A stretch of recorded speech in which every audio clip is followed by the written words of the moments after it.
yep. And at 6:35, Sneha will be prompting you as soon as we go live so that you can play the videos.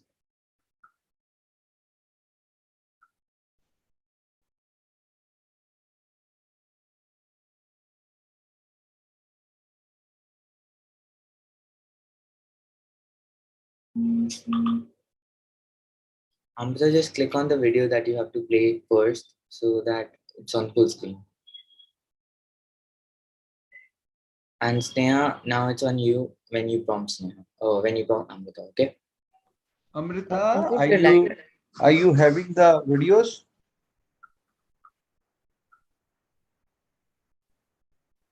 Yes, they are on the screen. They're in the drive on the video.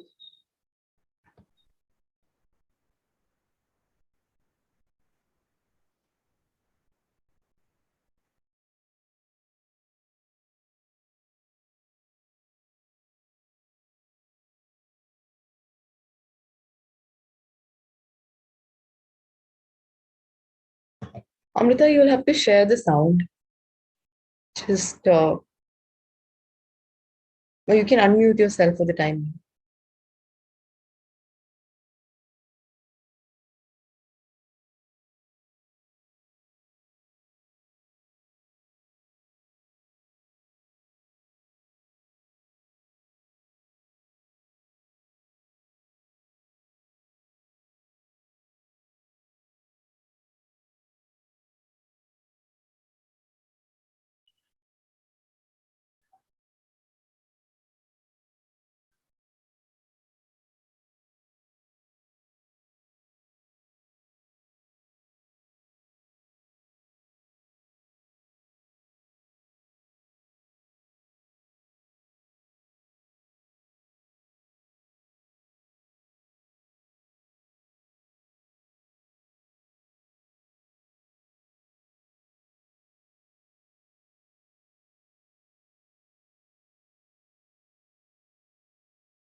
Amrita, we can't hear you.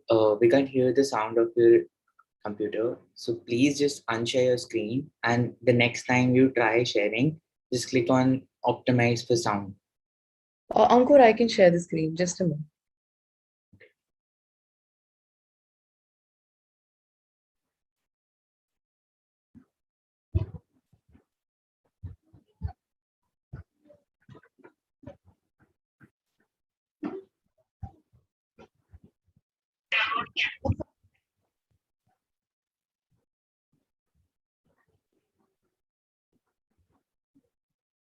We'll be talking about critical thinking and how do you make decisions based on that. Yeah. Sorry, I'm so sorry. So, yeah, the first question is why is it always challenging for us to make decisions or rather making the right decisions in life? All right. Now, decisions are a very important part of our life. And now every day we take a lot many decisions, be it small one, little decisions every day that we take, and bigger decisions that has greater impact on our lives, right? So majorly there are two kinds of decisions that we take. One is a simple decision. It could be as simple as what should I have, tea or coffee? Or what should I have in my breakfast, right? So that is a simple decision, and whatever I choose can be basis what is available to me, what is feasible, what I am in a mood to have, right? And that does not require a lot of challenges that we face, right? And decision what I do is does not also impact my life a lot, right? Even if I have a tea or coffee, that does not gonna hamper my life so much. But there are complex decisions that we're supposed to take in our life, and they have major and great impact in our lives. That they change our lives the way we take decisions, and that's the reason it's very very challenging always. Now, also there are a lot of decisions of us are based on our biases, our influences, or the background that we come from, right? And we tend to take incorrect decisions or sometimes not appropriate decisions for us, and we regret it later. And that's the reason everybody is very conscious about while they take decisions about career or relocating to a new city, even like buying a gadget or investing money, right? So what are your biases? Sometimes we tend to go like, are you influenced by somebody while buying something or choosing something? Or there is a certain pattern of, like, we call it cognitive bias. There's a certain pattern, like gender-based profession. So we have the tendency ki, okay, girls can be this, boys can be this. So these are cognitive behaviors, and we tend to believe rather than questioning them, we have to believe, take decision accordingly, and that's the reason we find it very challenging. Also, like which everybody, like most of the people who have joined here can relate to, is when we go for shopping.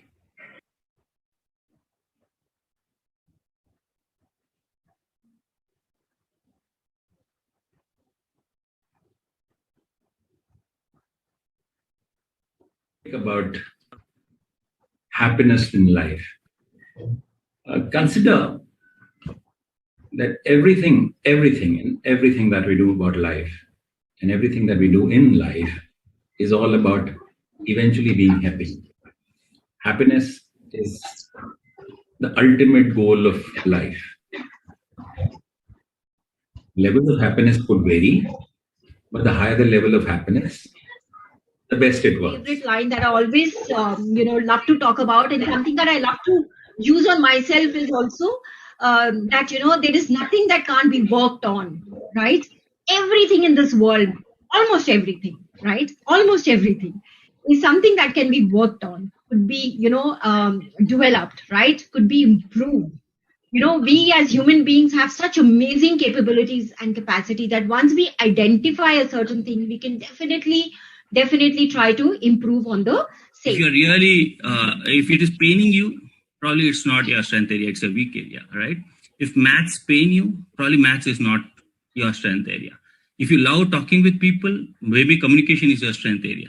So some of these things, you will know it yourself. Further, apart from that, do ask your friends. Please ask your friends, what do you think I'm really good at? And they will tell you, rattle down the 3-4 things that you're really good at. Ask your parents. And sometimes parents also tell, मेरा बेटा इसमें से बहुत अच्छा है, मेरा बेटा maths में अच्छा है, मेरा बेटा दोस्तों के साथ बहुत अच्छी तरह से रहता है. They keep telling these things oftenly without you noticing it. So whatever they repeatedly tell about you, good about you, is your strength area, right? So ask your teachers. Teachers observe you. They see your scores. They see your habits. They see your behaviors. Based on that, they will tell you what you're really good at. Second thing, what are the changes that's happened? Things that are looking very different is work from home may continue to be a way of life, because organizations have realized, people have realized that nothing, there are lots of things that can be done as well from home, and possibly better. And those professions will perhaps continue to enjoy the benefit of working from home, if I might call that. Education and training have already gone digital, but there's a lot of scope of improvement. And with that, there would be a lot of training of the trainers that will come into play. We perhaps will not have to travel so much for work, because earlier we used to just take a flight for a 1-hour meeting to Chennai, or for some training session to attend in Dubai. And that's the way I look at analyzing work, or an analogy to work, is more to do with your mind, where you do your all logical things, your aspirations, everything is logical. The message here is we all have our starting points, we have our journeys, and we have our destinations. So today it might look like we're not headed anywhere, but in the end, it will all work out. So there's no need to be disheartened at all, and it is absolutely fine to be an average. The second part of the story goes where it comes about finding your own mojo. While I was an average student, I ensured just one thing. I kept my desire to learn and keep that fire inside of me ignited. Whether it was traveling, meeting new people, or even exploring new cultures, it was all about upskilling myself for me. Although while learning, I didn't really know where that was actually heading to. But then if I were to look back and think and connect the dots, I have the job that I have today only because of the skills and knowledge that I gained.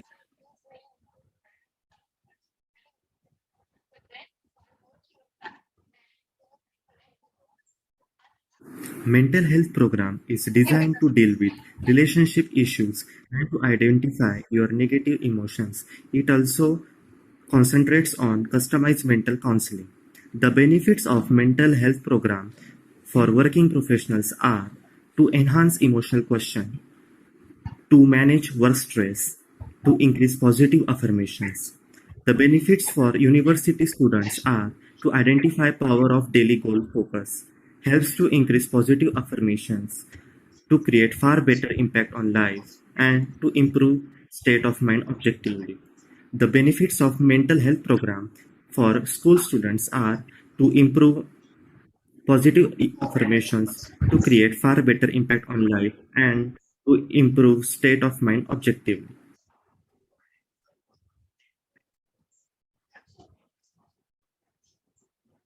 Environment Questionnaire, a set of questions designed with the aim to know the basis of an individual and works as a base for further action. This is the questionnaire section. Here, you will be required to provide a few basic information about yourself, such as your current educational status, your future goals, etc.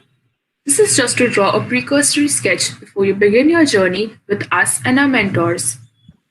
The benefits of the environment questionnaire for working executives is knowing your version and work towards making it better.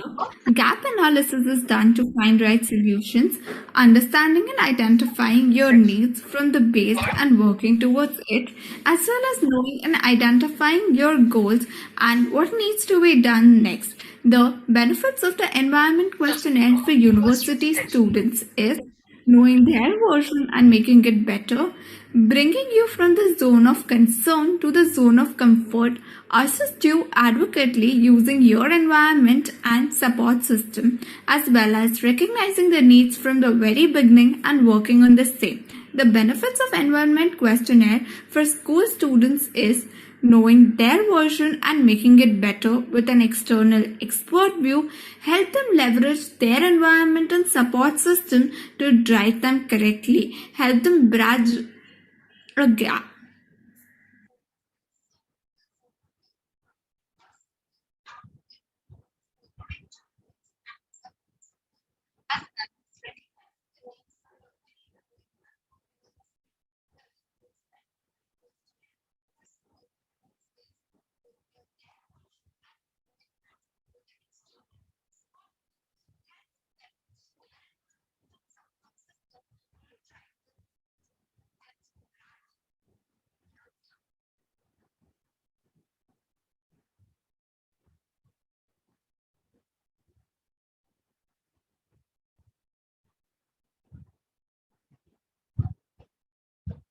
We'll be talking about critical thinking and how do you make decisions based on that. Yeah. Sorry, I'm so sorry. So, yeah, the first question is why is it always challenging for us to make decisions or rather making the right decisions in life? All right. So decisions are a very important part of our life. And now every day we take a lot many decisions, be it small one, little decisions every day that we take, and bigger decisions that has greater impact on our life, right? So majorly there are two kinds of decisions that we take. One is a simple decision. It could be as simple as what should I have in coffee? What should I have in my breakfast, right? So that is simple decision, and whatever I choose can be basis what is available to me, what is feasible, what I like, what I am in a mood to have, right? And that does not require a lot of challenges that we face, right? And decision what I do is does not also impact my life a lot, right? Even if I have a tea or coffee, that does not gonna hamper my life so much. But there are complex decisions that we're supposed to take in our life, and they have major and great impact in our lives. That they change our lives the way we take decisions, and that's the reason it's very very challenging always. Now, also there are a lot of decisions of us are based on our biases, our influences, the background that we come from, right? And we tend to take incorrect decisions or sometimes not appropriate decisions for us, and we regret it later. And that's the reason everybody is very conscious about while they take decisions about career or relocating to a new city, even like buying a gadget or investing money, right? So what are your biases? Sometimes we tend to go like, are you influenced by somebody while buying something or choosing something? Or there is a certain pattern of, like, we call it cognitive biases. There's a certain pattern, like gender-based profession. So we have the tendency ki, okay, girls can be this, boys can be this. So these are cognitive behaviors, and we tend to believe them. Rather than questioning them, we tend to believe, take decision accordingly, and that's the reason we find it very challenging. Also, like which everybody, like most of the people who have joined here, can relate to is when we go for shopping.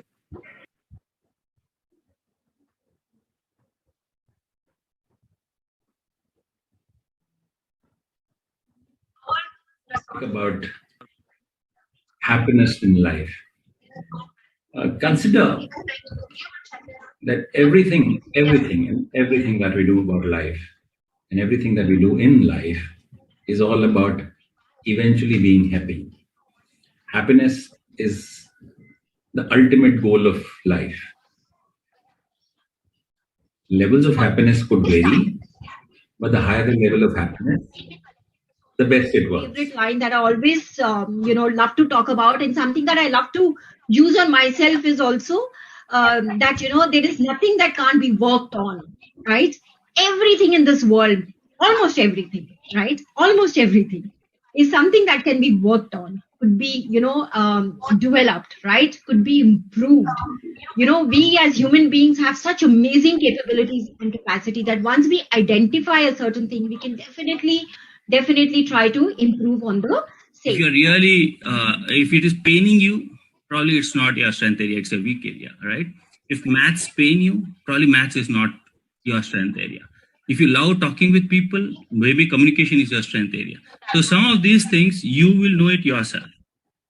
Further, apart from that, do ask your friends. Please ask your friends, what do you think I'm really good at? And they will tell you, rattle down those 3-4 things that you're really good at. Ask your parents. And sometimes parents also tell, मेरा बेटा इसमें से बहुत अच्छा है, मेरा बेटा maths में अच्छा है, मेरा बेटा दोस्तों के साथ बहुत अच्छी तरह से रहता है. They keep telling these things oftenly without you noticing it. So whatever they repeatedly tell about you, good about you, is your strength area, right? So ask your teachers. Teachers observe you. They see your scores, they see your habits, they see your behaviors. Based on that, they will tell you what you're really good at. Second So thing, what how are do the we changes that's happened? Things that are looking very different is work from home may continue to be a way of life, because organizations have realized, people have realized that nothing, there are lots of things that can be done as well from home, and possibly better. And those professions will perhaps continue to enjoy the benefit of working from home, if I might call that. Education and training have already gone digital, but there's a lot of scope of improvement. And with that, there would be a lot of training of the trainers that will come into play. We perhaps will not have to travel so much from work, because earlier we used to just take a flight for a 1-hour meeting to Chennai, or for some training session to attend in Dubai. And that's The definitely way I look at analyzing work, or a analogy to work, is more to do with your mind, where you do your all logical things, your aspirations, everything is logical. The message here is we all have our starting points, we have our journeys, and we have our destinations. So today it might look like we're not headed anywhere, but in the end, it will all work out. So there's no need to be disheartened at all, and it is absolutely fine to be an average. The second part of the story goes where it comes about finding your own mojo. While I was an average student, I ensured just one thing. I kept my desire to learn and keep that fire inside of me ignited. Whether it was traveling, meeting new people, or even exploring new cultures, it was all about upskilling myself for me. Although while learning, I didn't really know where that was actually heading to. But then if I were to look back and think and connect the dots, I have the job that I have today only because of the skills and knowledge that I gained.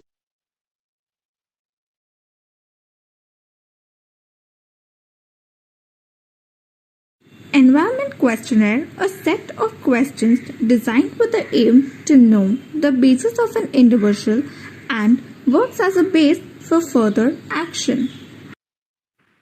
This is the questionnaire section.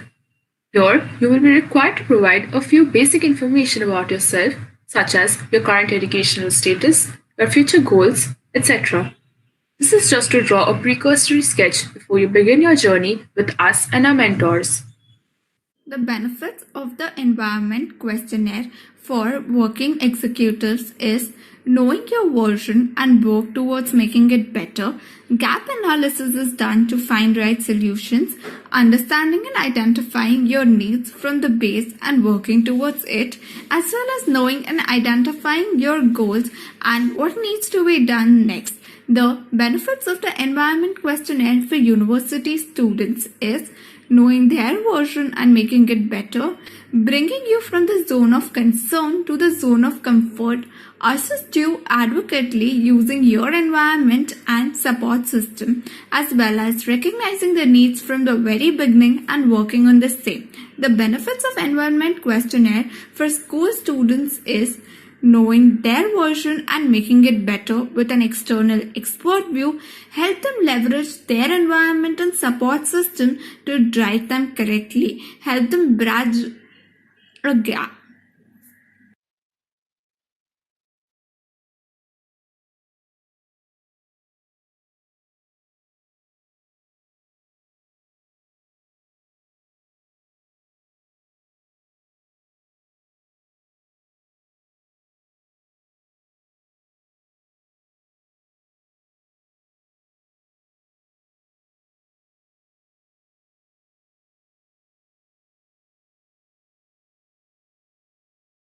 Mental health program is designed to deal with relationship issues and to identify your negative emotions. It also concentrates on customized mental counseling.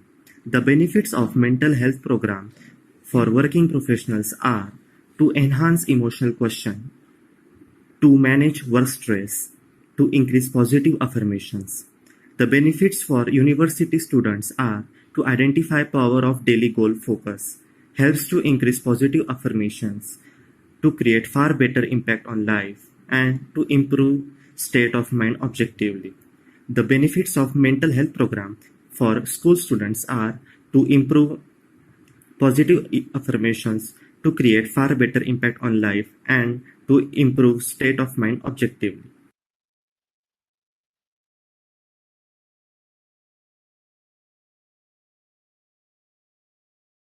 How are those resources verified by you? There were a couple of resources and it didn't go well with, like, even when we were checking our phones, the first question we had, oh, is it reliable? Is it something which I should go ahead with? Because there's someone's life and death that situation and I can't just sort of stick to what's reliable and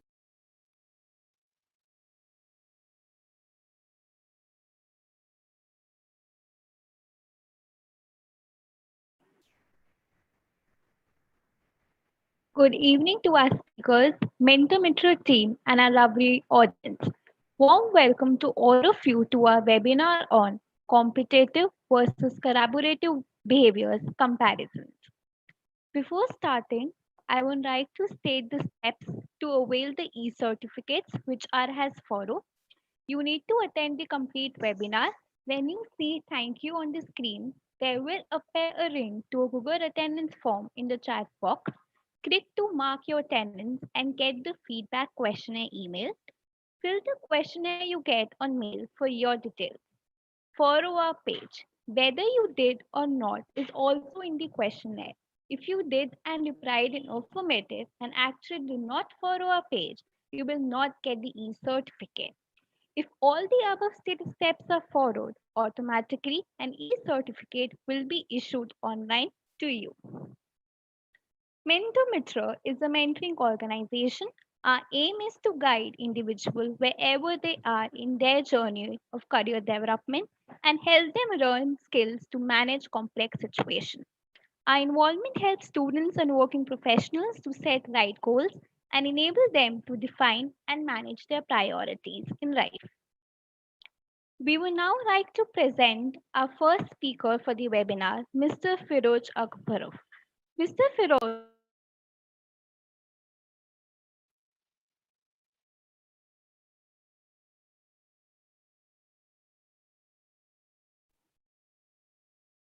Sorry.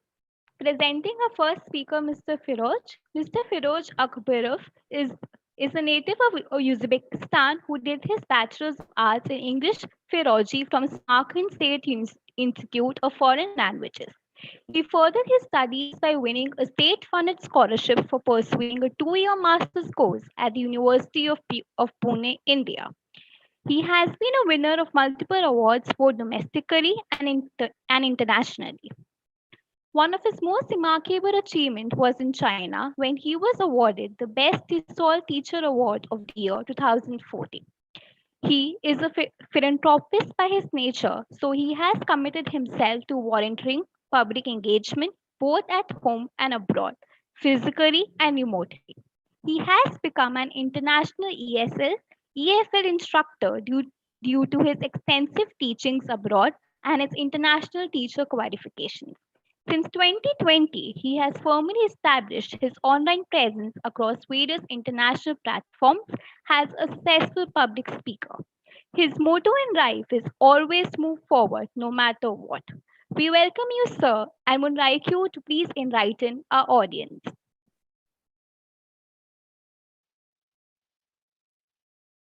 Am I audible?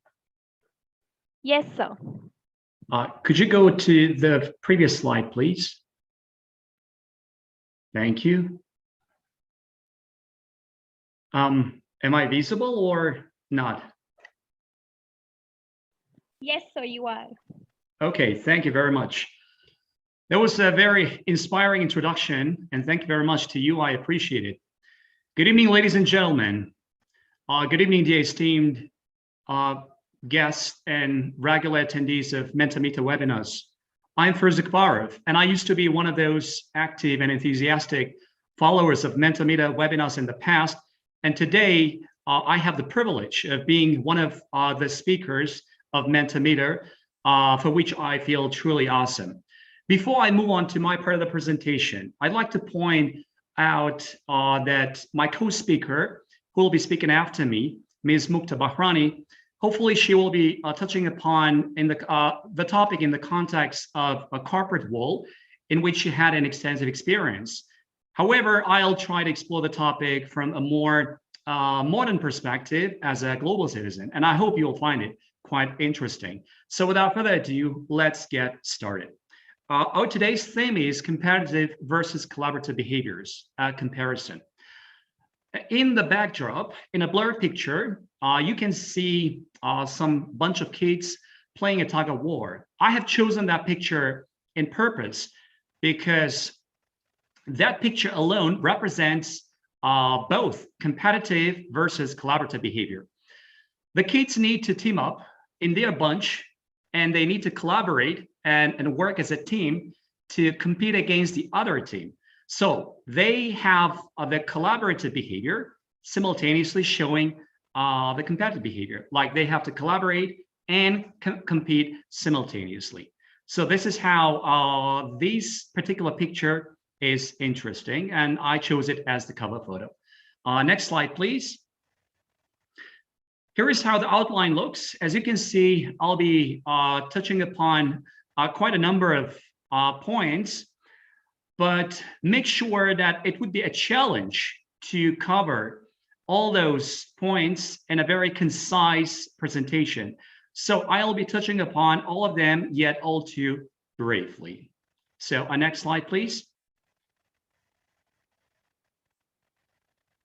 Yes, this is a primary school, and it all begins here.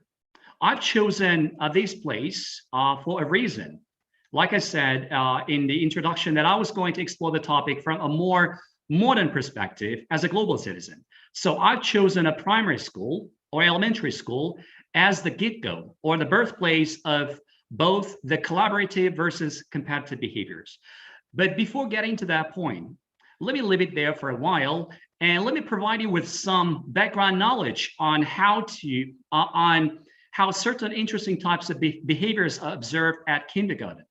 At kindergarten, As we know, all of us were the kids at some point of our lives, and we were more like a possession driven. We wanted to amass, collect, possess, own lots of stuff, regardless of whether it was important to us or no, whether we wanted it or whether we liked it or no. So it really didn't matter, but we just ultimately wanted to possess. We wanted to have it all. So we were more like a possession driven. So we exhibited possession driven behavior, in other words. But that might be a little misleading and very similar to competitive behavior, which is not the same case. By definition, because I'm a linguist, so by definition, the word competition means when winning someone by defeating and trying to establish a superiority over others. Imagine a kid collecting and amassing lots of stuff will not be able to establish superiority over others. So in no way we can call such behavior as competitive behavior. And another kind of behavior that is also observed at a kindergarten is none other than sharing behavior. You can also see kids happily sharing some stuff among themselves, like candies and toys and etc. But that behavior is also very similar to collaborative behavior, which is, again, not the same case. By definition, the word collaboration means the action of working together to produce something. So there is the involvement of a common goal, a shared interest. So just bring before your eyes a bunch of kids happily sharing some stuff. Is there any common goal by sharing the stuff or a kind of shared interest? Obviously, no. So again, the sharing behavior is pretty much evocative of collaborative behavior. Again, it's not. So at a kindergarten, at a very early age, the kids would exhibit more of a possession-driven behavior versus sharing behavior, which is pretty much simple and primitive. But when they go on to the primary school, the primary school is the first place, is a professional place where we start working on harnessing on the professional skills, like competitive skill versus collaborative skill. So since the first grade, we're putting class in a competition up against each other. We start competing against our classmates through different activities, tasks, competition and contests, against the other kids in the different classes, even the kids on our neighborhoods or the city, or even the kids in different countries on a global scale. So this is how the primary school teaches us our baby steps of competitive behavior. But simultaneously, while teaching the competitive behavior, simultaneously the private school would instill on us the collaborative behavior as well, because we'll be put into small mini groups and we will be guided to do certain activities in a small teamwork. So that's how we would start working as a team, and we'll start exhibiting our first collaborative behavior. So in a nutshell, like I said, the primary school is an ideal place and the birthplace of both collaborative versus competitive behaviors. Next slide, please. In this slide, you can easily recognize those two giants. One is the Apple and the other is Samsung. And those two well-known companies dominated the business world for a decade or so, and they're still competing against each other. So they become pretty much like arch rivals. But when we talk about popular and renowned companies or corporation or organizations, we don't really mean the building or the machinery. We really refer to the movers, the drivers, and the shakers. They are the people. So when we talk about certain successful companies, we really mean a group of personnel that is highly skilled, that is very educated, and that is highly competent. And they have a shared goal, a common interest. So they are united under the flag of a winning mentality. So they work towards a same goal. This is how we should visualize and comprehend the successful companies. So one successful company, a batch of, let's say, highly trained and highly competitive people versus another highly competitive personnel. This is how we should visualize the successful companies. And this is how we can see the clash between the competitive and the collaborative behavior that take place simultaneously. We cannot really take one from another and explore separately. So they are quite mixed and interconnected. Next slide, please.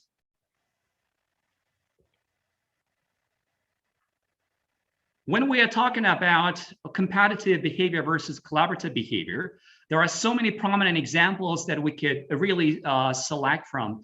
But the most shining example would be from the sports world. It's none other than the ultimate battle between Messi versus Ronaldo. I'm not a sportscaster by profession, so I'm not going to talk about the deep analysis of who the greatest player of all time is, because the soccer world, the fans have been split into two poles. They're still arguing who the greatest of all time is. Some say Messi and some say Ronaldo. But, you know, I am unbiased because here I am to discuss other more important aspects relevant to our topic. Messi has exhibited himself more of an individualist, an individual player who could easily dribble past the entire team and score a stunning goal.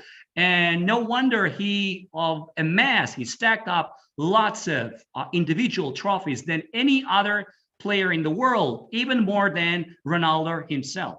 But on the other hand, speaking of Ronaldo, in the later stages of his footballing career, he was more like a leader.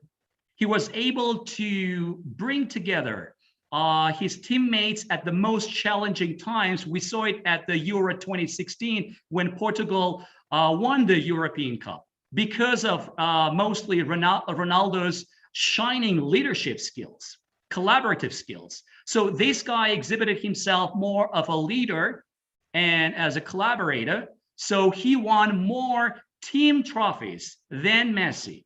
So we have a very interesting contrast here. We have the two best players. One is the best individual and the other is the best leader. So which one do you prefer? Like, which one do you value most? Do you value the greatest individual or the greatest leader? But behind this example, you know, I brought up this example pretty much figuratively. Behind this example, I wanted to show you competition versus collaboration. Messi pretty much represents competition because he's still very much individual player. He's so skilled individually. But Ronaldo became more of a leader, a collaborator. So again, the question remains open and debatable. Which one do you value? Is that the competitive behavior, being individualist, or a collaborative behavior, being a collaborator and a leader and a team player above all? Next slide, please. Thank you. So at this point, I'd like to interact with the dear audience of MentorMitr. I prepared a very interactive question for you, though my question is a yes/no type question, but I don't want you to approach the question from a very simple viewpoint. I want you to elaborate more on your answer. Look, do you really think that a person or a company can thrive on its own without any competition? Or do we really need the competition to progress? So could you please write your responses in the live chat and I'll check out your responses. So this is pretty much interaction time between me and the audience. So please type in your answers and let me check it out.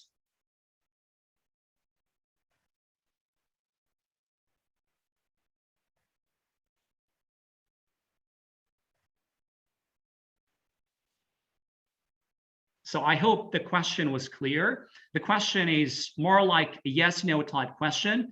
But like I said, I want you to elaborate a little bit, not just approach from a yes/no viewpoint, like just answering yes or no, just elaborate a little bit.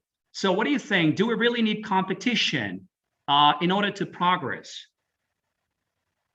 So I can see some answers keep coming. William says friendly competition is more appropriate. Monali says competition is healthy. Arnaba says there has to be healthy competition. Okay. Yeah, so that's good enough. Thank you very much. So that was an interaction time. So you can still keep interacting in the live chat with each other. I'll leave you with that question. And meantime, I'll move on to the next slide, please. All right. If you remember on the outline, there was a question. While being competitive is contagious, what's wrong with it? That's a great question. You know, just a while ago, I was talking about one of the greatest footballers of all time, Messi, who was purely individualist. You know, what's wrong with being super competitive? You know, Messi got so many awards. Is it really bad to be super competitive? Well, this is a very tricky question. And in order to answer that question, I'll make use of these three pictures. These pictures were taken in China in the year 2014, when I was awarded the best TESOL Teacher Award at one of the top 5 language schools in China, next to high caliber, I'm repeating, high caliber specialists from A-list countries like US, UK, Australia, Canada, and other notable European countries. So why am I, pointing at these examples? What is the reason here? I've got a very big reason, because that award was my first turning point in my career. So I had 2 turning points in my career. I'll be talking about the second one a little later. But this example is related to the first turning point in my career. When I was awarded the best of the year among high caliber specialists. I come from a largely non-English speaking country. And for someone to go on and win such a huge accolade would mean a lot. It's a tremendous achievement, which seemed unimaginable feat at first. So because of that trophy, I grew in confidence.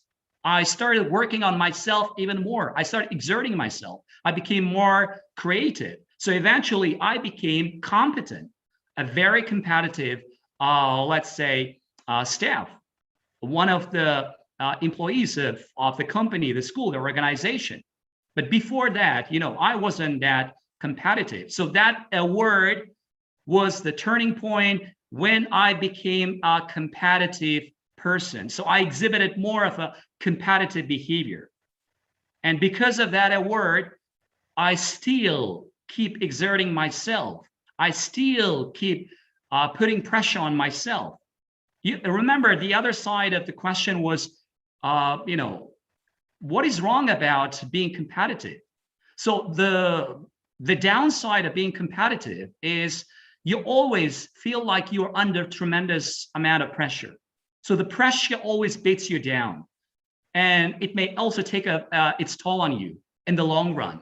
So it might cause you a health issue or some relationship problems, or even the job loss, if you will concentrate too much on your work. So eventually you would avoid socializing and physical contact with people. So you would just, buckle down and focus too much on your work. So this is the drawback, the downside of being super competitive. And I have been, working in that manner up until 2020, when the second turning point occurred in my career. Next slide, please. Thank you.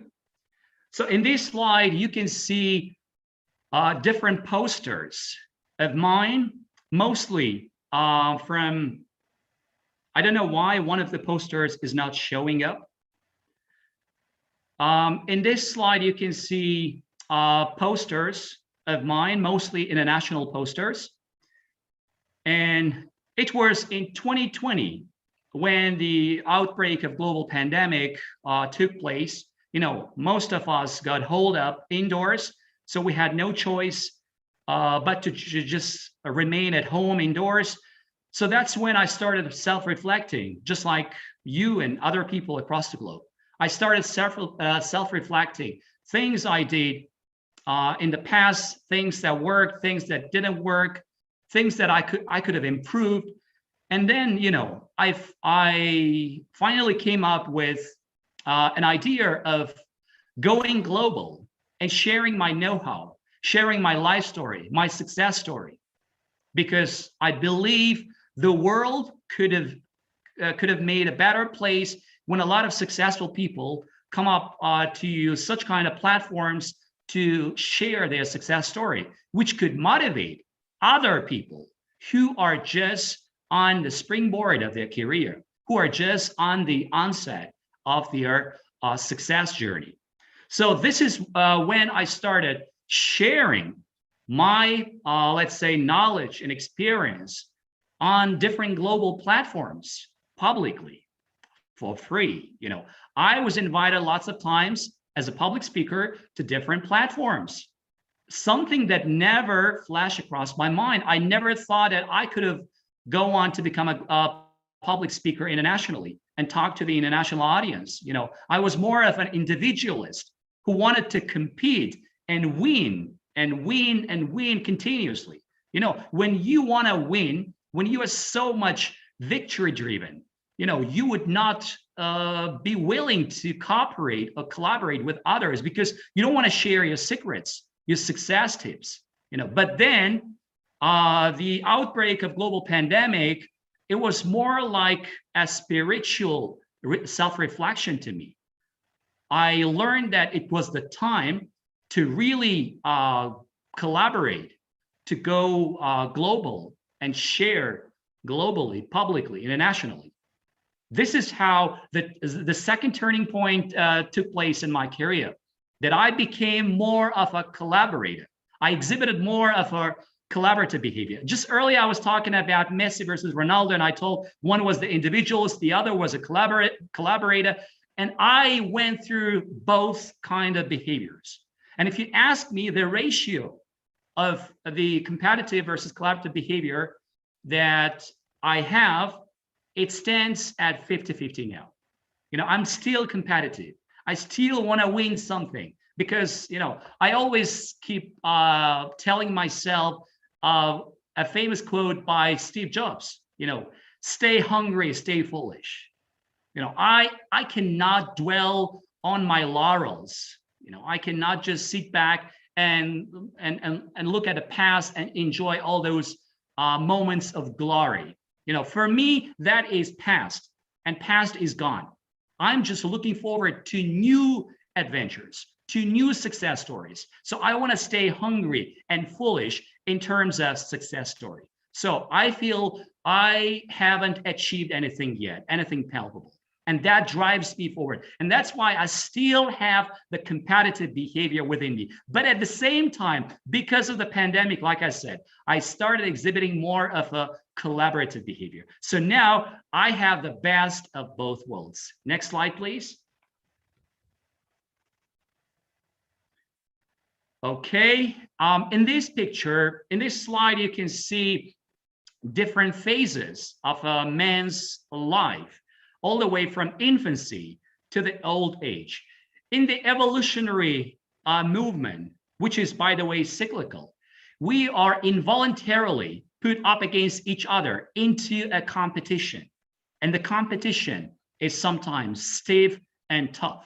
Whether we like it, whether we dislike it, you know, we're not given the choice. Living is competing, and competing is living. The moment you stop competing, that means you will not be able to receive your education. If you don't get education, you will either lose your job, the current job, or you are likely not to get a job without, you know, in the absence of education. And if you don't get the job, you know, you will have no money to sustain living for your family, or you will not be able to have the family at all. So, and, you know, eventually you may get homeless, and it's a chain of consequences that ensues one another. So what do I mean by that? Time moves on. You know, in an evolutionary cycle, time always moves forward. It never goes back. So we need to keep going forward. And that's how we can survive and thrive and compete. Next slide, please. This is one of my favorites. I'll tell you why. In the previous century, in the 20th century, there was a well-known sportsman. He was American football coach called Thomas Wins Lombardi. And he famously uttered this quote. He said, "Winning isn't everything. It is the only thing." It's such a powerful motivational quote. You know, winning isn't everything. It's the only thing, which means you have no other choice but to win. Being a coach of, team sport, Lombardi was able to successfully instill his victorious principles onto the minds of his players. And he was able to forge a sense of togetherness among his players under the flag of winning mentality. You know, you win as a team, and you also lose as a team. But there is only one choice: to win, which puts extra amount of pressure on you and intensifies your drive to win. This is how winning becomes possible, when you become competitive. Next, please.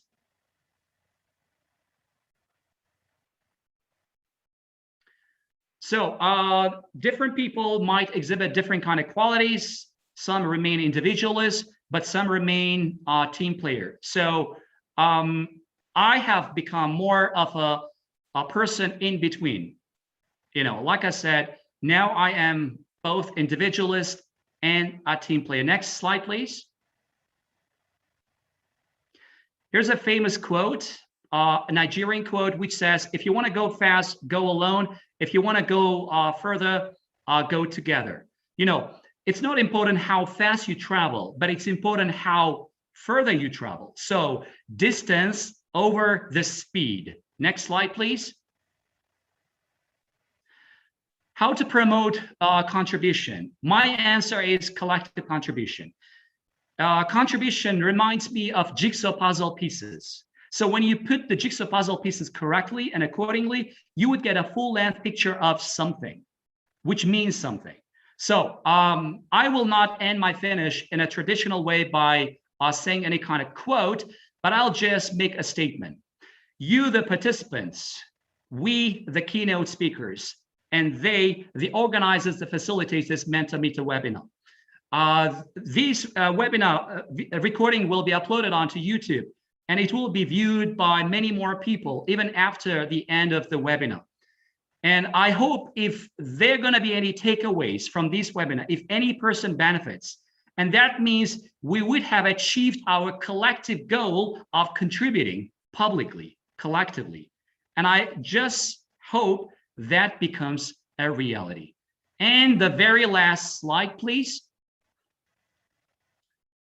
I am open for further communication and professional collaboration. So you can approach me through LinkedIn and Facebook, but you can also simultaneously follow my YouTube page and Instagram for more videos of mine.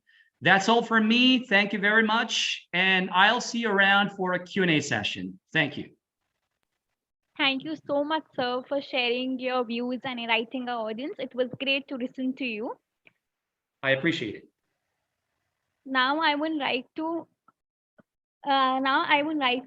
share with the audience our website launch, and you can check out our website at www.mentormitr.com, and here you can have a better insight about MentorMitr. You can read about the focus area like time management, goal setting, soft skills, priority management, emotional quotient, performance enhancement, and you can have a better understanding about the programs that we have at MentorMitr, the school program, university program, the working professional program. And you can also read about the various testimonials that we have on our website. So in order to have a better insight, please do check out our website. We have various team members like Mr. Uday, Mr. Jaydeep, Ms. Pooja, Miss Palta Roy, Miss Arushi, Miss Reena Ahuja. You can read about them on our website.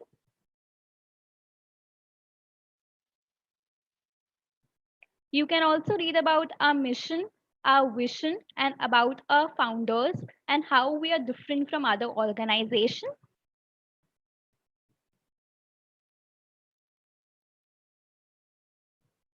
To join with us, you can either become a mentor or you can get counseling also with us through engaging in various programs.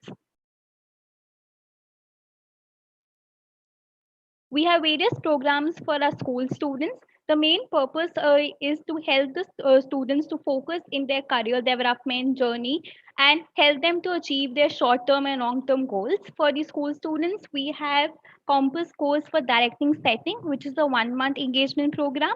We have habit formation course for success, which is a 3-month engagement program.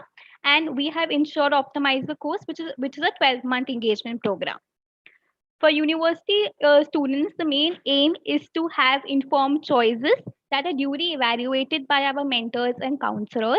For university students, we have various courses like Compass course for directing setting, which is a 1-month engagement program, habit formation course for success, which is a 3-month engagement program.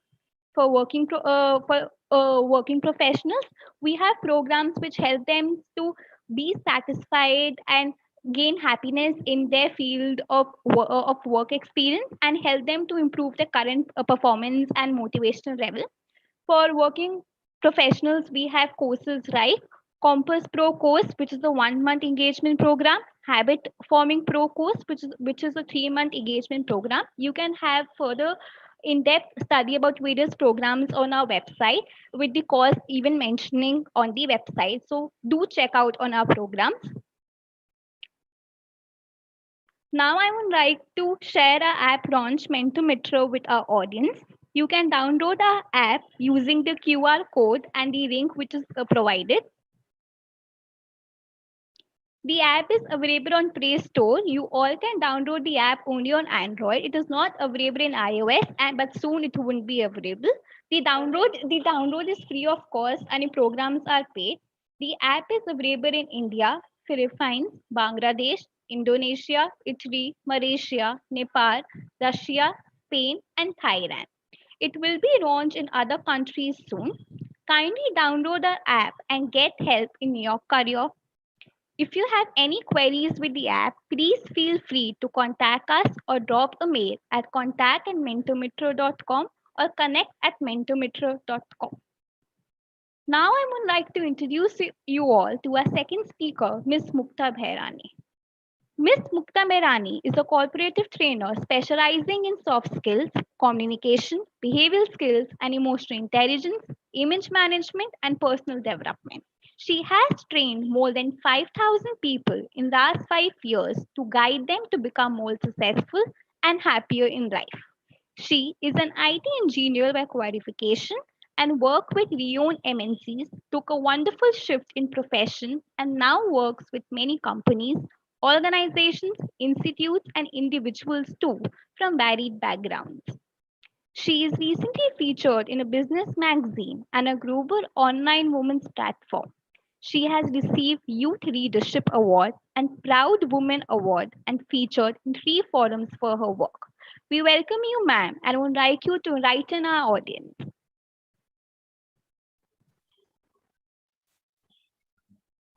Hi, everyone. A very warm welcome once again. Can you all see me? Can you hear me properly? Yes, ma'am. Wonderful, wonderful. Thank you for such a wonderful introduction. I am so glad to be here, and thank you to MentorMitr for this amazing opportunity to be in front of all of you and talk about this very interesting topic, that is competitive versus collaborative behavior, a comparison.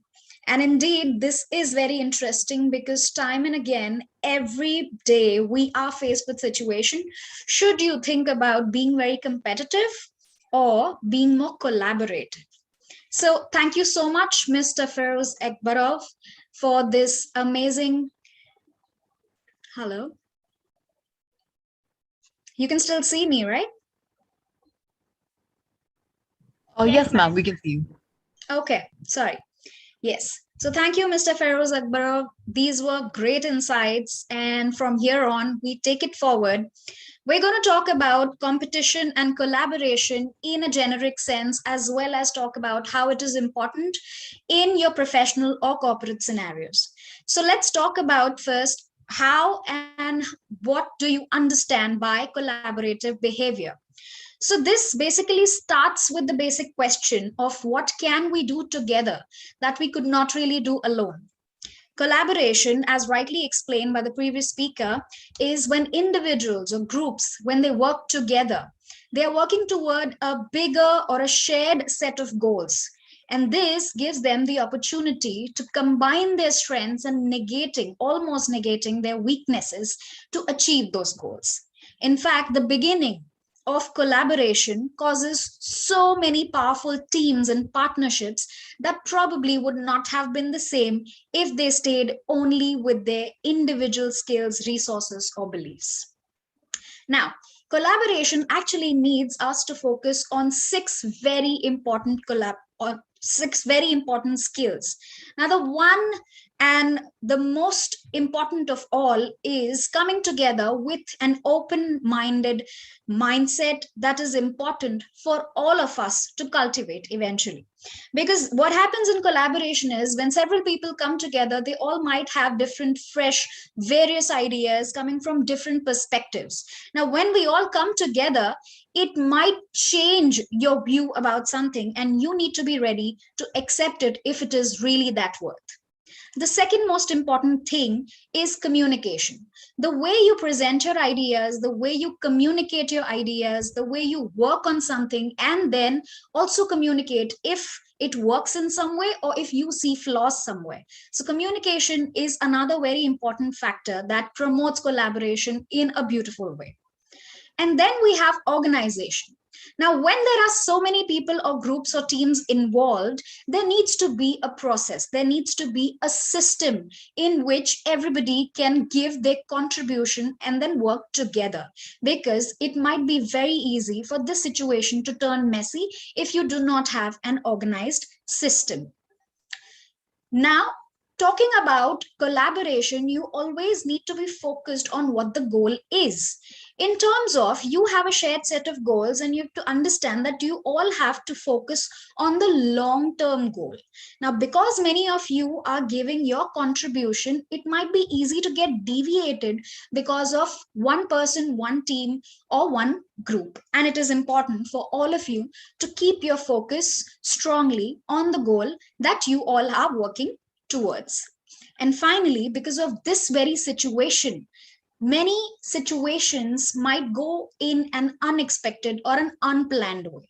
For this, you also need to work on your adaptability skills, that once you are in a situation that you did not expect, how are you going to come out of it, or how are you going to turn it into a better one? Now that we have understood what collaboration is, let's talk about competitiveness. Now, it's a measure to surpass someone else. That is, you start thinking that you can only win when you defeat another person. And throughout human history, we have realized that we've always competed in order to survive. Now, whether it is justifying your food or whether it is to fight your predators, in some way or the other, you have learned that competition is important in order to survive or come out at the top. Now, not only that, we have taken this long term, and today we see our professional and corporate world greatly uses competition to fuel each other's excellence. Competition is not only important in your professional life, but you've also realized in your social lives, there are many aspects where you need to be competitive in order to outstand when there's a large group of people. Now, this is also a crucial factor in driving economic growth. It also enables a person to perform to one's best ability in sport. It inspires a higher level of play. Now, not only that, but competition will inspire you to perform better and push your limits. But at its worst, competition might also be able to create unhealthy self-comparison or judgment. And this eventually starts affecting the way we see the world. Now, how do we see the world? Do we see the world as a place to grow? Or do we see the world where you can only win if somebody else is defeated or smashed? That is an important point to understand and reflect upon. Let's understand what kind of people tend to get more competitive in behavior, or how are those people surviving who thrive on competition. Now, firstly, these people mostly measure their self-worth by comparing themselves to others. For example, an athlete, for example, a sports person, or for example, a person where this person thinks that only by winning, only by securing the first position, this person has done something incredible or remarkable, rather than focusing on their own skill and ability.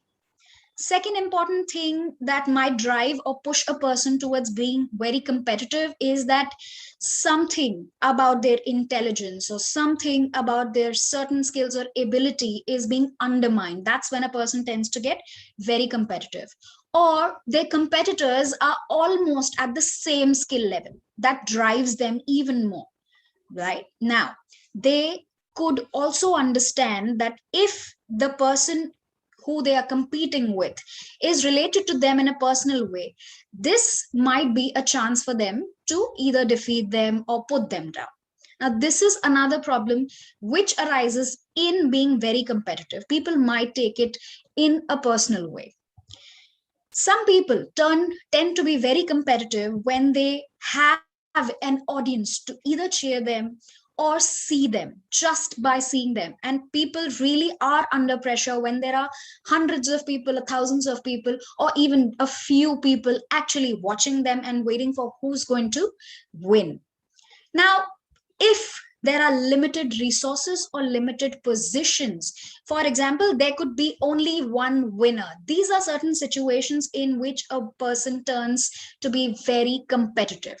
And most of the times, this happens in our offices, in our professional world, where you are going to get, your entire team is probably going to get only 2 or 3 promotions. This is where all of the people start to become very competitive in their work. Now, this serves 2 purposes, one good and one bad. That is, the good thing is they all strive for excellence. They all start working even better. They put in even more effort. However, the bad side of this is if they take it too far, they might start damaging the other person or their reputation or their work in some way. That's where the competition becomes quite risky. For example, if in a training or even while coaching individuals, I am talking about interview skills, I'm of course going to focus on how they can achieve a winning edge, on how they can work better and how they do get selected for that position. So the focus is on them. The focus is on winning that position, getting that job. However, if I'm training the same group on team management, I'm probably going to focus too much on how do you collaborate with each other, on how do you best leverage each other's strengths, and together as a team come out strong and achieve your goals. That's going to be the difference, where in collaboration, the focus is on the purpose, is on the goal, is on the common shared objective. Let's simplify all of this. Let's understand the pros and cons of competition. Now, in competition, the pros could be definitely it helps a person to become faster. It helps the person to perform to one's best ability. It improves your productivity. However, the cons could be that it might increase stress on you. It might increase pressure on you. It could also lead to resentment growing. So like we took an example of a company, the employee resentment is a very common factor of the person not being able to cooperate in a team, coordinate with the team, or actually just quitting right away, right? Also, it could potentially cause malicious behavior in others. However, talking about collaboration, there's no focus on one person or how this person contributes. It's the overall contribution of the team or the project members that is addressed. Now, this reinforces cooperation. This reinforces communication. This reinforces coordination amongst people. Also, there could be a few innovative ideas, more fresh and creative ideas, because now there's not one person thinking, but there are many people giving their inputs, and they could brainstorm and turn one simple idea into something mind-blowing. There's improved delegation, there's improved division of work once there are lots of people working on something. So you have your area of work and somebody else has their area to work, and then you integrate this work. Naturally, it enforces quality because now there could be multiple levels of checking, verification, and quality control and quality tests. So yes, all of this has to work in tandem. They have to work together. It could also, very importantly, reduce the cycle times of output, of delivering something, because you're not just one individual doing something. You have an entire team working behind you or with you, and all of them know what to do. All of them, when they are well coordinated, it's the best way that collaboration could give you an incredible output. However, in spite of collaboration being so great, there could be a few problems with it. Now, because there are many people, all of them could have different styles of working, and it might not be it not necessarily matches to the working style of all these people. You might be someone who tends to be uncomfortable with this kind of working style. One more problem could be that because there are so many people, there could be many potential leaders as well. Now, you might think that you understand the whole project a lot better than others and you try to take control. Somebody else looks at it from a different perspective and thinks that he understands better and he has the leading potential or capability, or maybe he has a better rapport with people and people should listen to this person. On the other hand, because there are so many people working, some people might just take advantage of this very situation, thinking that that's okay, everybody else is working, it's fine if I don't work. And they might not push themselves to the best of their ability. These could be some basic cons while you are in collaborative process of behavior. Now, the cons of collaborative work generally manifest themselves only because you have a team of employees who are less capable of working together with other people. On one side, we see that collaboration tends to give you the maximum output, maximum delivery, maximum results. But if the people who are involved in the same project or working on the same thing, if they are not ready to accept each other, whether it is their working style, whether it is their even capability or strength, and if you think that you are probably good at something, but the other person is better, this person might not be able to take that. But overall, we realize that collaboration promotes synergy in a great way. And this is possible only when you all can trust each other. Let's see. So competition creates a win-lose scenario. Okay. But collaboration will always hold a win-win scenario. For example, we saw a wonderful example of how Apple and Samsung always competes, and this enables them to make better products every single time they launch a new one, right? This gives us more options to explore, to buy from, right? Now, the technology keeps evolving, their products keep evolving, and the use of mobile phones, the way we use it, it keeps evolving. It keeps getting better. However, we've seen some tremendous collaborations as well. For example, in India, you might be very well acquainted with Maruti and the Suzuki. And they have been working in synergy, in collaboration since time and ages. And you've understood how it addresses the common problems of people here, as well as brings international standards in their technology. This is how both of them could be useful, but in different scenarios, right? Now, collaboration, when people start trusting each other, they start contributing their ideas freely with each other, okay? The moment one of them starts to disintegrate, to break down, the whole team is at risk. However, collaboration will flush out all the pitfalls and inefficiencies that one person might not think of. You might not think of such a risk, but somebody else can. And this foresight, or this different perspective, or this different way of thinking or working might overall be useful for the whole team too. So when the successes are shared in collaboration, the failures and losses are too. And that is still great, because then people have that courage to go ahead with something that involves risk too. So finally, after understanding all of that, do we think that collaboration is better than competition? Let's understand.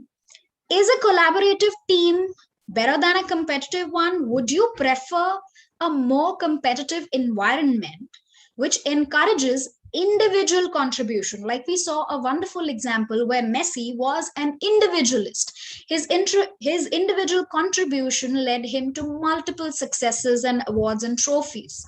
So, do you love a competitive environment which encourages individual contribution, or improves your problem solving, or leads you to excellence, or leads you to innovate, to stay ahead at all times? Or would you want to opt for a work environment that all rests on a collaborative culture, which assures that each person has their voice, each person's contribution is valued, the whole environment is inclusive and in that environment everybody respects diversity? So when the whole team wins and everybody is working, look, the best way to look at this is, in that scenario, everybody is working towards the win of the team. Nobody is working against. However, in competition, you alone are working towards your win, and somebody else is working towards his or her win and your defeat. That is one way to look at it. And countless studies have shown that businesses use a more team-oriented, where there's more and more coordinated teamwork involved, to get better results and faster results. Like I told you, collaboration or team coordination or teamwork rests on the idea of win-win for everyone. So the great teams are made up of people who compete well. Yes, they have that competitive spirit. Like some of you mentioned, there has to be healthy competition. Respect each other's views and ideas and intelligence, and still all of them contribute equally because they have a bigger goal in front of them, and it is shared by all. So success comes from each member having a distinctive, unique, and special role, but all those roles complement with each other in the greater doing of things. Now, the best teams are those which combine this individual competitive drive with the understanding and importance and power of teamwork, of collaboration. Competition might encourage people to give their best. Collaboration encourages all of these teams to put each other's and their talent to best use for everyone's win. And that's how we can understand that there could be situations where competition is going to be of greater importance, or just the right fit. For example, if it is a sport, for example, like I told you, you could be in an interview situation. That's the place where you need to win. However, in most other situations, you might have to collaborate.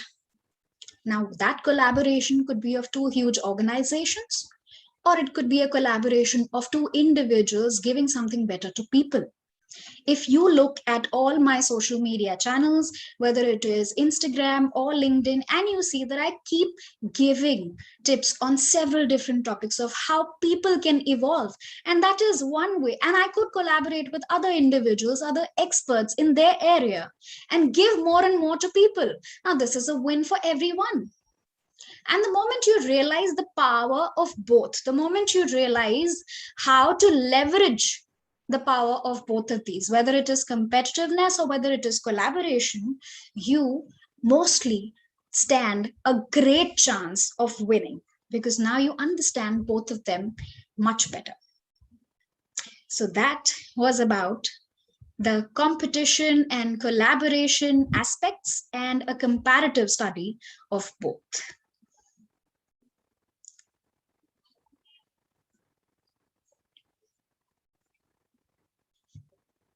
And now you have the Q&A session. And if there's anything that you feel like you want to ask, please let us know. We will be more than happy to answer your questions. Thank you so much, ma'am, for enlightening our audience with such lovely thoughts about the topic. Thank you so much. Now, I have some questions and we will go chance by chance. Sir, the first question is for you. How can we deal with other competitive individuals? I repeat, how can we deal with other competitive individuals? Am I audible and Yes, visible? sir. Yes, sir. Thank you very much for the question. So I'm just repeating the question for confirmation purposes. How to deal with other competitive individuals, is that right? Right, sir. Okay, thank you. So thank you very much for the question. Indeed, that's a very thought-provoking one.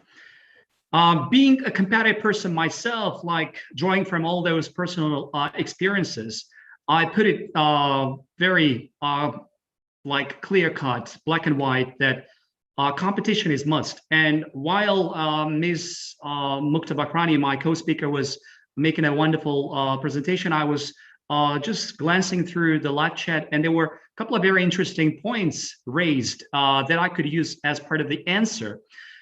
Some of the followers of Mentormeter were saying that there has to be a competitive atmosphere.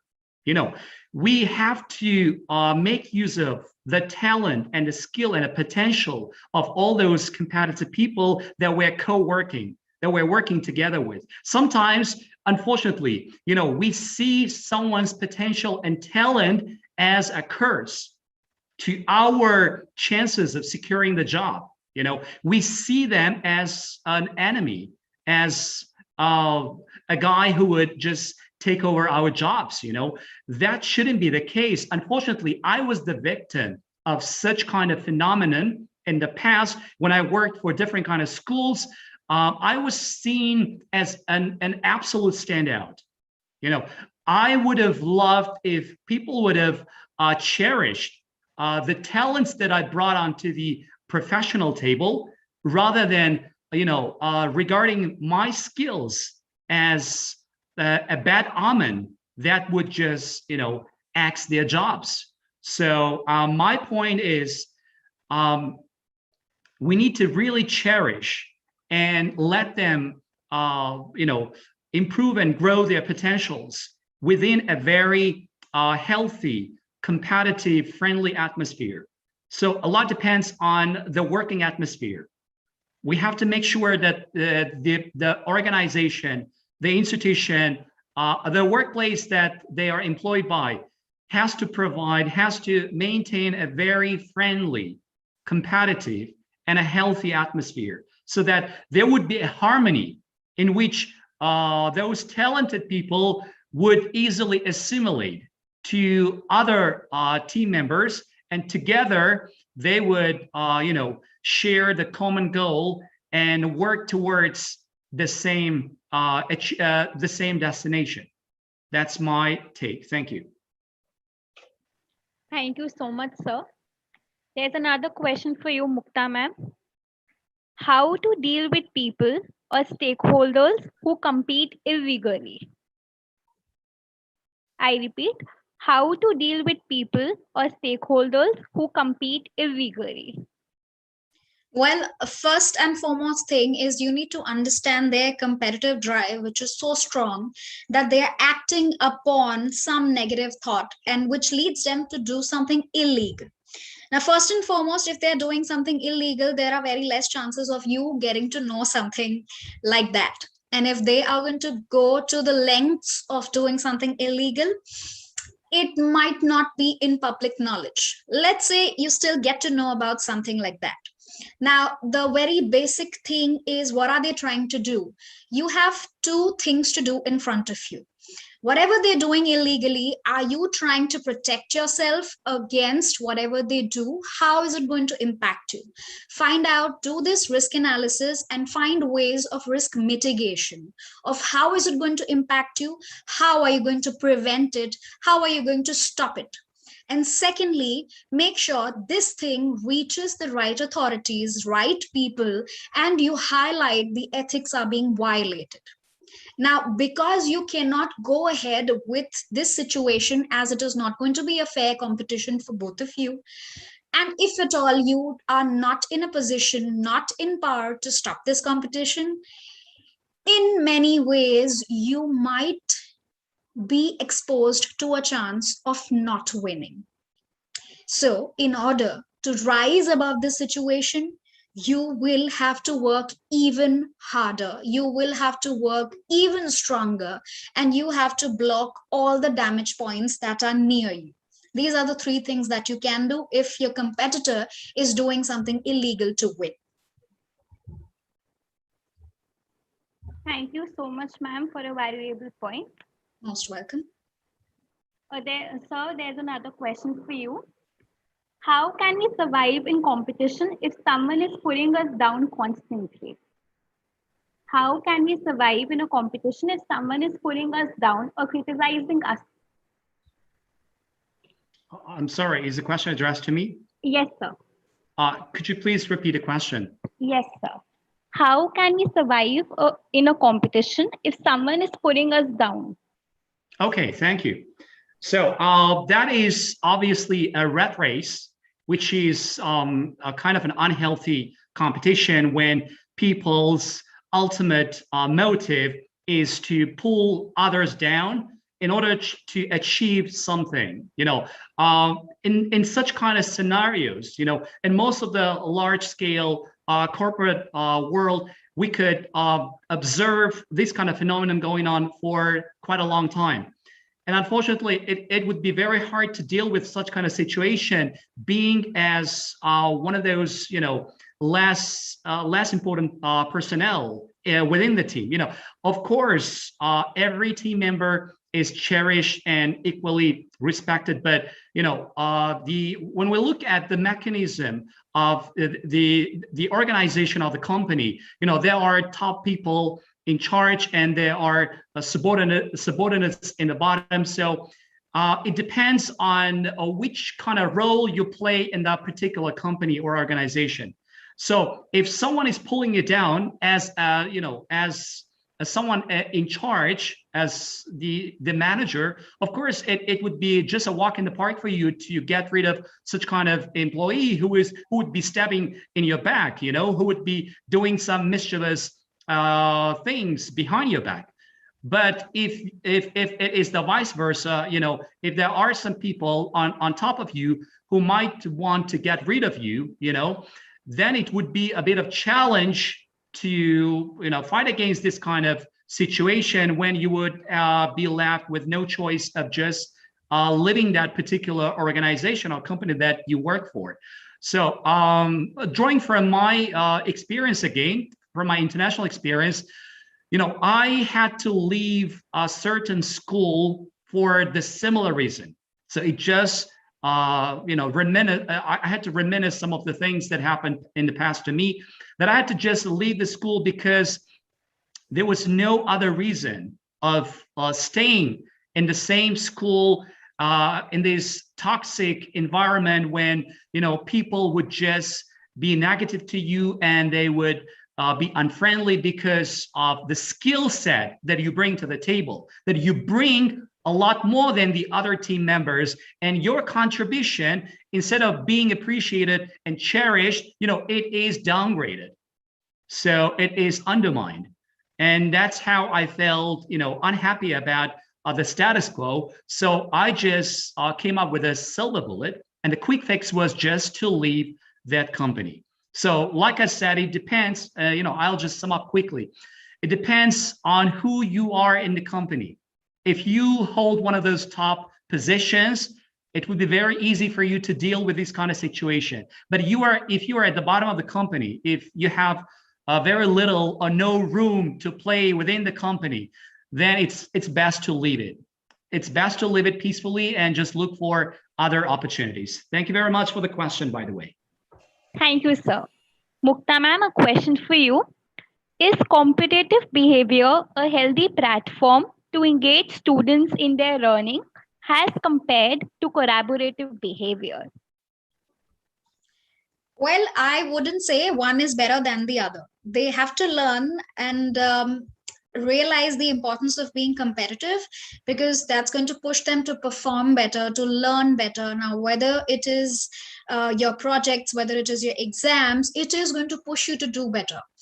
However, people realize, the school authority or the education authorities realize, that because of the percentage that they received, the scores that they received, it in fact put down some students who were not able to achieve, who were good in studying, who were good in understanding. However, they were not able to perform very good in their exams.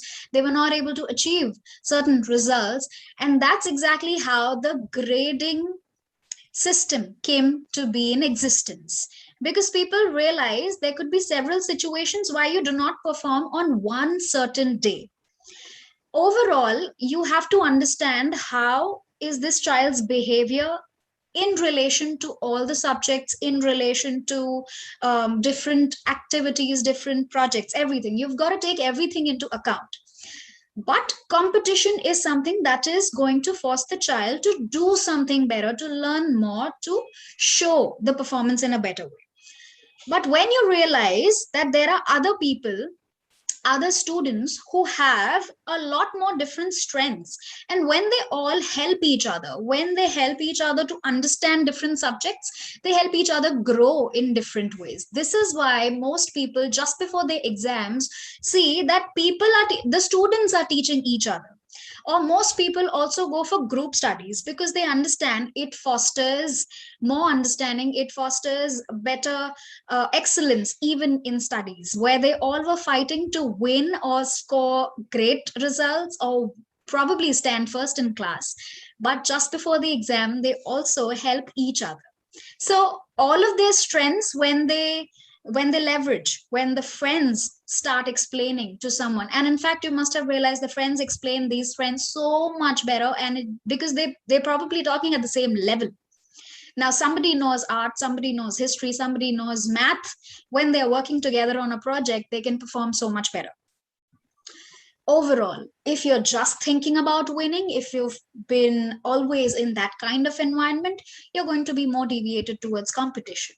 But do realize, even in school, even in your professional life, even outside all of this academic or professional life, we are thriving on both, but in different ways. So where to use competition, where to leverage collaboration is going to be the most important or the key aspect here.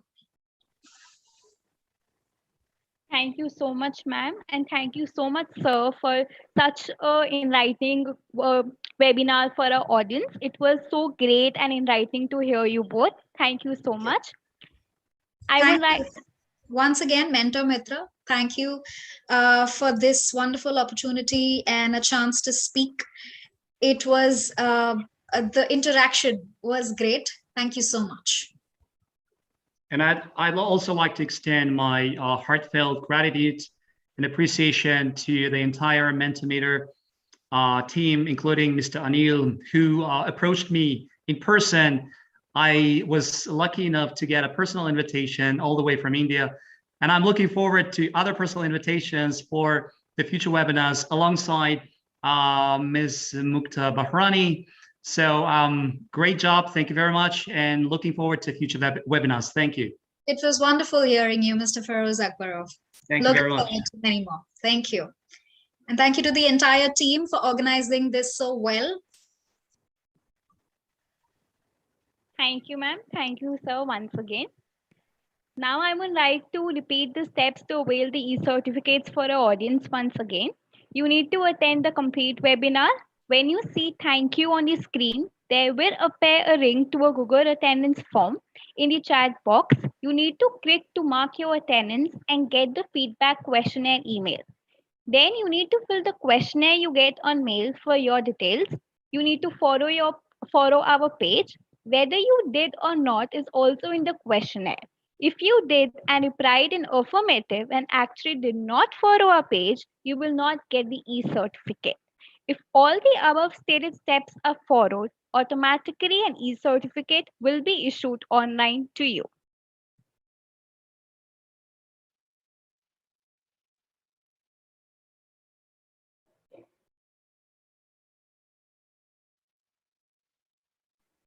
You can get in touch with us through in Instagram and Facebook, and you can also visit our website www.mentormitr.com to have better insight about the programs that we discussed. And you can also email us at contact@mentormitr.com if you have any queries. Thank you and have a great night.